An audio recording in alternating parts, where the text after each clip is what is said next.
Alô, você que acompanha a TV Cidadania, veja aí agora que o Procurador-Geral da República já apresentou suas alegações finais, não tem por onde escapar.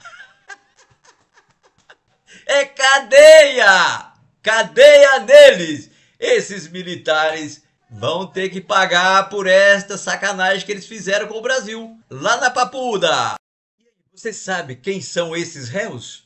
Veja aí aquele interventor do Rio de Janeiro que gastou 1 bilhão e 200 milhões de reais para deixar o Rio de Janeiro no estado em que está. E hoje, todos esses que você vê aí são réus. E tem que ir para a cadeia, porque em 64 os militares não pagaram nada. E hoje já começam a pagar. O Braga Neto já está preso. E esse de baixo aí, o general Heleno. O general Heleno também, será que ele vai pagar? A Procuradoria-Geral da República entregou à primeira turma do STF, no fim da noite de ontem, as alegações finais da ação penal do chamado núcleo crucial da tentativa de golpe de Estado. Em mais de 500 páginas, Paulo Gonet detalhou as acusações contra cada um dos 8 réus. Listou provas reunidas ao longo da investigação e pediu a condenação de todos pelos crimes de tentativa de golpe de Estado, tentativa de abolição violenta do Estado Democrático de Direito e organização criminosa armada. Como Alexandre Ramagem assumiu o mandato de deputado antes do 8 de janeiro de 2023, é o único réu que não vai responder por outros 2 crimes: dano qualificado e deterioração do patrimônio tombado. As penas máximas somam até 43 anos. O primeiro réu citado nas alegações finais é Jair Bolsonaro. A PGR dedicou 137 páginas ao ex-presidente e afirmou que ele usou a máquina pública para encorajar uma ruptura institucional e permanecer no poder mesmo depois de ter perdido as eleições de 2022. O Procurador-Geral da República, Paulo Gonet, afirmou que os fatos de que a denúncia tratou nem sempre tiveram os mesmos atores, mas que todos eles convergiram para o objetivo comum de assegurar a permanência de Bolsonaro na presidência, mesmo que não vencesse as eleições e mesmo depois de haver efetivamente perdido o abono dos eleitores em 2022. E afirmou que o grupo liderado pelo ex-presidente e composto por figuras-chaves do governo, das Forças Armadas e de órgãos de inteligência desenvolveu e implementou o plano progressivo e sistemático de ataque às instituições democráticas com a finalidade de prejudicar a alternância legítima de poder nas eleições de 2022 e minar o livre exercício dos demais poderes constitucionais, especialmente do poder judiciário. Paulo Gonet apontou Bolsonaro como líder da organização criminosa por ser o principal articulador, maior beneficiário e autor dos mais graves atos executórios voltados à ruptura do Estado Democrático de Direito. O Procurador-Geral da República afirmou que os ataques de Bolsonaro contra autoridades não podem ser considerados meramente críticas ou desabafos. Gonet afirma, abre aspas, um chefe de Estado detém uma capacidade singular de influenciar a opinião pública e mobilizar parcelas da sociedade. Dessa forma, suas declarações, especialmente quando hostis e desprovidas de base factual, transcendem o campo da crítica legítima e adquirem caráter de incitação e de desestabilização da democracia. Fecha aspas. Paulo Gonet ressaltou também que essa orquestração, com o peso e a autoridade da estrutura pública por trás dela, representa uma ameaça institucional e não uma simples crítica. Ao longo do tempo, segundo a PGR, Bolsonaro buscou dar aparência de tecnicidade ao discurso fantasioso. Tratou de ataque hacker, código-fonte, vulnerabilidade das urnas, voto auditável, uma infinidade de expressões que se presumem técnicas e autênticas, mas sempre colocadas fora de contexto, com o intuito de induzir o público a erro e forçar a desconfiança popular sobre o sistema eleitoral. A Procuradoria-Geral da República classificou como ambíguas as ações de Bolsonaro em relação aos atos golpistas de janeiro de 2023.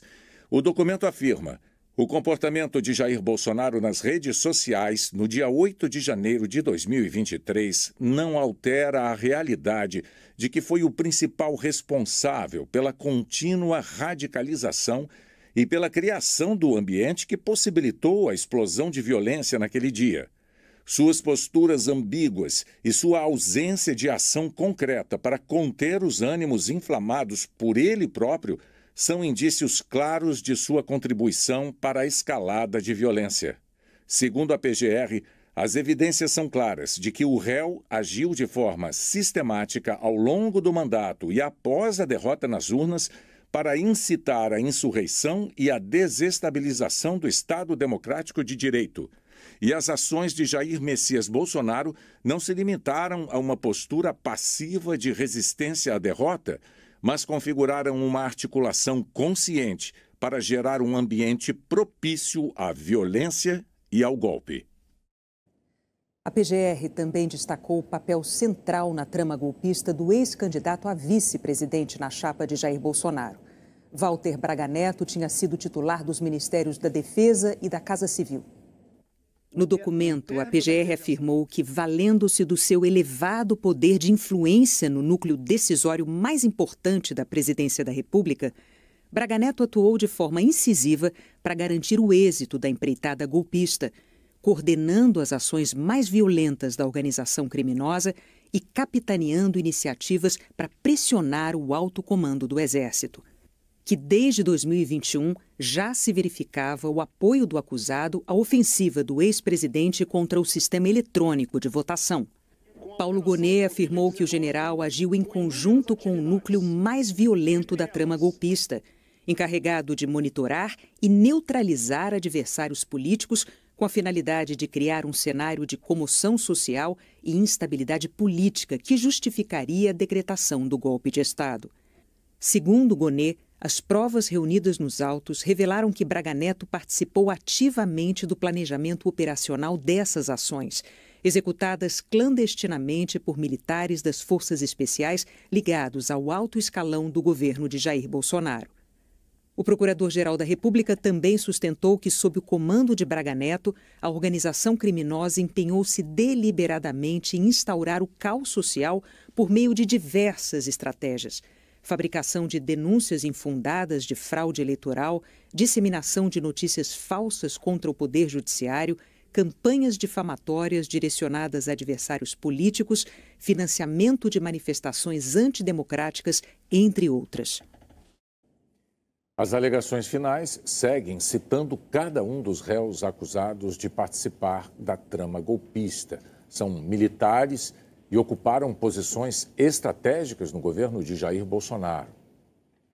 O ex-ministro da Defesa, general Paulo Sérgio Nogueira, segundo a PGR, assumiu papel relevante na organização criminosa ao buscar o apoio das Forças Armadas às medidas autoritárias que seriam decretadas por Jair Bolsonaro. A Procuradoria afirmou que o atraso na divulgação do relatório das Forças Armadas sobre as urnas eletrônicas, previsto para sair logo após o primeiro turno das eleições, não foi acidental. Segundo a PGR, decorreu da vontade deliberada de Jair Bolsonaro e Paulo Sérgio Nogueira, que agiram com o propósito de manter fora do alcance da opinião pública as conclusões de documento oficial que confirmava a inexistência de fraudes ou vulnerabilidades que colocassem em dúvida o resultado das urnas. A PGR também cita a participação do ex-ministro da Defesa em reuniões sobre uma minuta golpista e relata que os registros indicam a presença do ministro da Defesa e dos comandantes das Forças Armadas no Palácio da Alvorada em pelo menos 10 ocasiões entre 31 de outubro e 22 de novembro de 2022, e que Paulo Sérgio Nogueira de Oliveira admitiu em juízo que a utilização de medidas como a GLO tinha sido ventilada naqueles encontros.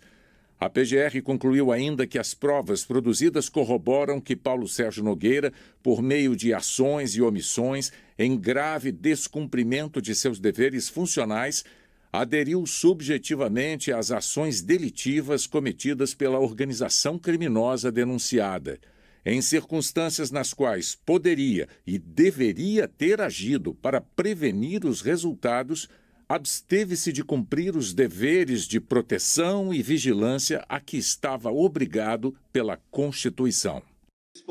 Sobre o ex-comandante da Marinha, o almirante Almir Garnier, a Procuradoria-Geral afirmou que a adesão explícita dele à empreitada criminosa se deu pouco tempo depois da derrota de Bolsonaro nas eleições de 22, quando se iniciaram as interlocuções entre o ex-presidente e os comandantes das Forças Armadas visando a decretação de medidas de exceção no país.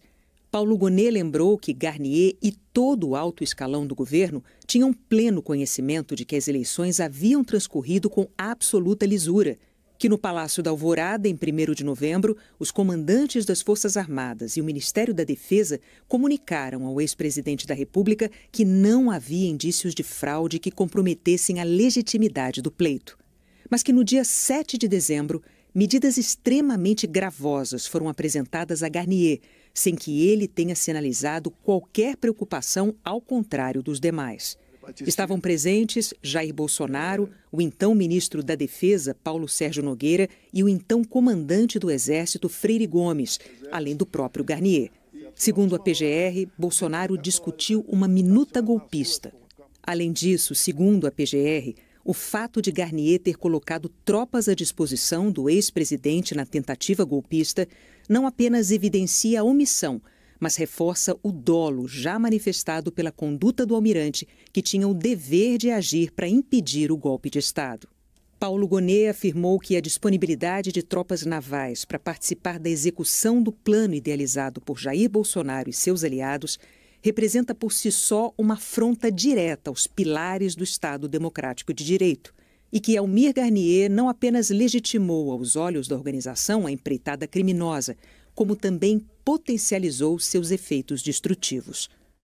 O documento da PGR afirmou que o ex-ministro do Gabinete de Segurança Institucional, Augusto Heleno, em atuação conjunta com Alexandre Ramagem, preparou a narrativa difundida pelo então presidente em pronunciamentos públicos e anuiu com espionagens ilegais, baseadas em interesses particulares de Jair Bolsonaro em flagrante desvio da estrutura brasileira de inteligência.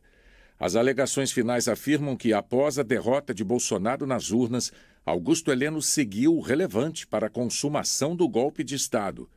A PGR citou o plano do GSI de criação do Gabinete Institucional de Gestão da Crise para ser ativado em 16 de dezembro de 2022, com o intuito de assessorar o novo governo ilegítimo de Jair Bolsonaro e estabelecer diretrizes estratégicas de segurança e administrativas para o gerenciamento da crise institucional. Paulo Gonet afirmou que o então ministro da Justiça do governo Bolsonaro ajudou a disseminar informações falsas sobre o sistema eleitoral. Segundo as alegações finais da PGR, Anderson Torres contribuiu ativamente para o projeto ilegítimo de poder de Jair Messias Bolsonaro, por meio de suporte pretensamente jurídico e da ingerência sobre as forças de segurança pública do país. O auxílio prestado manteve-se inalterado quando passou a ocupar o cargo de secretário de Segurança Pública do Distrito Federal e influiu para a ocorrência dos atos de 8 de janeiro de 2023. Entre os pontos citados pela PGR está a live de julho de 2021, em que Anderson Torres foi convidado pelo ex-presidente e deliberadamente participou da transmissão, e não apenas testemunhou os arbítrios do então presidente da República, como contribuiu voluntariamente para a propagação de notícias inidôneas sobre o sistema eletrônico de votação. Gonet lembra que Torres falou por cerca de 5 minutos sobre supostas recomendações de peritos da Polícia Federal quanto ao processo de contabilização de votos. A PGR citou várias vezes a reunião ministerial de julho de 2022 no Palácio do Planalto e afirmou que Anderson Torres buscou mobilizar os demais ministros de Estado em favor da narrativa sabidamente falsa de fraude eleitoral que pautava o encontro. O documento das alegações finais fez uma referência às blitz de ônibus no segundo turno das eleições em locais em que Lula havia obtido a maioria dos votos no primeiro turno. Segundo a PGR, Anderson Torres se utilizou especialmente da estrutura da Polícia Rodoviária Federal para obstruir o funcionamento do sistema eleitoral e minar os valores democráticos, dificultando a participação de eleitores que se presumiam contrários ao então presidente Jair Bolsonaro. A Procuradoria-Geral da República afirmou que o então diretor-geral da Agência Brasileira de Inteligência, Alexandre Ramagem, orientou Jair Bolsonaro com ataques ao sistema eleitoral e a adversários políticos. Nas alegações finais, o Procurador-Geral da República lembrou que durante o governo Bolsonaro observou-se inédita proximidade entre a ABIN e a Presidência da República. Pela primeira vez, um diretor-geral da ABIN tinha uma sala dentro do Palácio do Planalto para despachar livremente com o presidente da República. Paulo Gonet mencionou orientações que Alexandre Ramagem transmitia a Bolsonaro, que incluíam propostas sobre ataques ao sistema eletrônico de votação, controle de inquéritos policiais e descumprimento das decisões do Supremo Tribunal Federal. Paulo Gonet afirmou que Bolsonaro citou dados levantados por Ramagem numa live em que o então presidente atacou as urnas eletrônicas em julho de 2021. O documento foi encontrado posteriormente pela Polícia Federal com Ramagem. O PGR afirma que a convergência entre as anotações e as falas do então presidente da República é indiscutível, que em seu arquivo Alexandre Ramagem elegeu tópicos claros para o discurso presidencial que incluíam a credibilidade das urnas, a atuação de ministros do STF e do TSE, a acusação de fraude nas eleições de 2018 e o suposto domínio de poucos servidores do TSE sobre a contagem de votos, e que Ramagem auxiliou ativamente na construção argumentativa dos discursos e no constante reforço da mensagem de fraude eleitoral. O procurador-geral também mencionou a atuação na chamada ABIN Paralela, uma estrutura que, segundo as alegações finais, buscava angariar informações sobre opositores do governo para atacá-los, especialmente no meio digital. Nas palavras de Paulo Gonet, os mesmos alvos apontados publicamente pelo então presidente da República eram simultaneamente atingidos de forma virtual, com a criação e multiplicação de notícias falsas. Nas alegações finais, a PGR criticou o comportamento do tenente-coronel Mauro Cid durante o processo de colaboração premiada e, por isso, defendeu a redução mínima da pena. Em 2023, o ex-ajudante de ordens da presidência assinou um acordo de colaboração com a Polícia Federal em que se dispôs a ajudar nas investigações em troca de benefícios, como a substituição da prisão por medidas alternativas, a redução da pena em até 2/3, chegando até mesmo ao perdão judicial.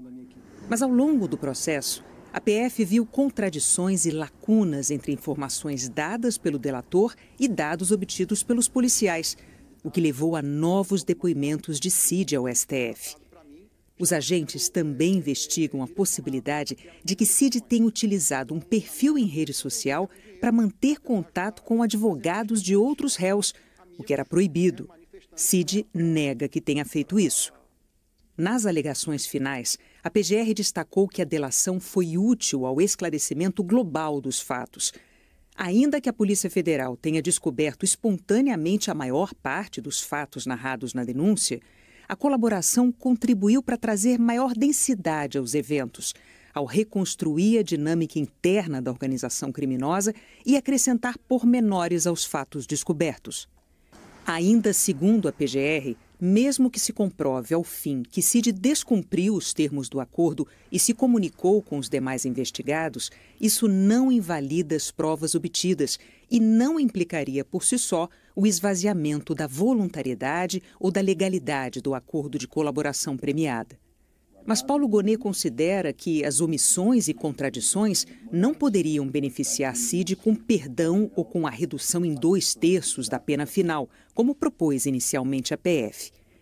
Ele afirma: diante do comportamento contraditório, marcado por omissões e resistência ao cumprimento integral das obrigações pactuadas, entende-se que a redução da pena deva ser fixada em patamar mínimo, a redução de 1/3 da pena imposta pela prática criminosa como benefício premial decorrente de sua colaboração. Ainda nas alegações finais, o Procurador-Geral da República listou uma série de documentos, mensagens e arquivos apreendidos com os réus. Segundo a PGR, eles comprovam a tentativa de golpe de Estado.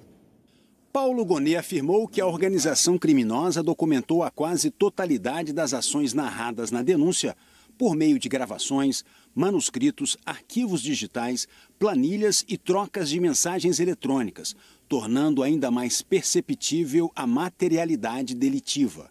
A PGR citou o documento intitulado Punhal Verde e Amarelo, que, segundo as investigações da Polícia Federal, foi impresso dentro do Palácio do Planalto e planejava o assassinato do presidente eleito Lula, do vice Geraldo Alckmin e do ministro do STF, Alexandre de Moraes. Recorde-se que o arquivo antecipava um decreto a ser assinado por Bolsonaro a fim de institucionalizar a tomada do poder e apontava a necessidade de uma estrutura de apoio para o estabelecimento de um gabinete central de crise e gabinetes estaduais. Outro material, intitulado Operação 142, foi apreendido na sala de um então assessor do general Braga Neto, dentro da sede do PL em Brasília. Segundo Paulo Gonet, o documento interpretava de forma equivocada a Constituição para traçar ofensivas contra o Supremo, a assinatura de decreto presidencial e o controle da narrativa midiática. O plano também previa ações claramente voltadas à restrição de exercício das instituições democráticas, como anulação das eleições, prorrogação dos mandatos, substituição de todo o TSE e preparação de novas eleições. Segundo a PGR, o objetivo comum de permanência no poder também é extraído de outro documento encontrado na sede do Partido Liberal, na sala de Bolsonaro. O material arrecadado consistia num texto impresso sobre declaração de estado de sítio e decretação de operação de garantia da lei e da ordem. Tratava-se do discurso a ser recitado pelo ex-presidente Bolsonaro no momento da efetivação do golpe de Estado. A PGR cita ainda que na casa do ex-ministro da Justiça, Anderson Torres, a Polícia Federal apreendeu uma versão da minuta do golpe intitulada Minuta de Decreto de Estado de Defesa e que, conforme a prova oral produzida em juízo, as proposições do documento apreendido coincidiam com as medidas de exceção apresentadas aos comandantes das Forças Armadas. A Procuradoria mencionou também documentos encontrados na residência de Augusto Heleno, como uma agenda sobre o planejamento prévio da organização criminosa de fabricar um discurso contrário às urnas eletrônicas.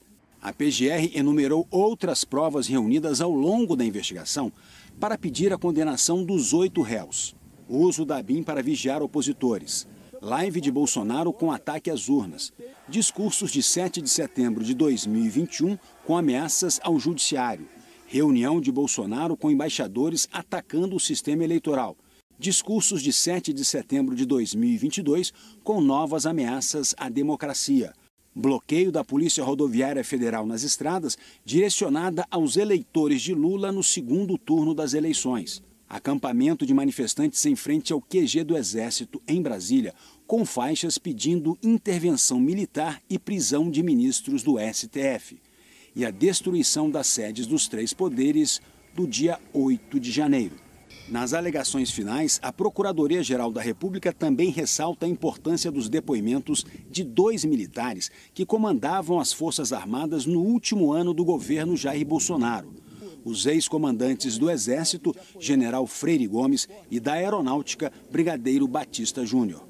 Segundo a PGR, as testemunhas confirmaram que lhe foram apresentadas, em mais de uma ocasião, minutas que decretavam medidas de exceção, cujos fundamentos não se ajustavam às hipóteses constitucionais e de consequências impensáveis no Estado democrático de direito. A entrega das alegações finais da PGR abre prazo de 15 dias para a defesa do tenente-coronel e colaborador Mauro Cid se manifestar. Depois será a vez da defesa dos demais acusados.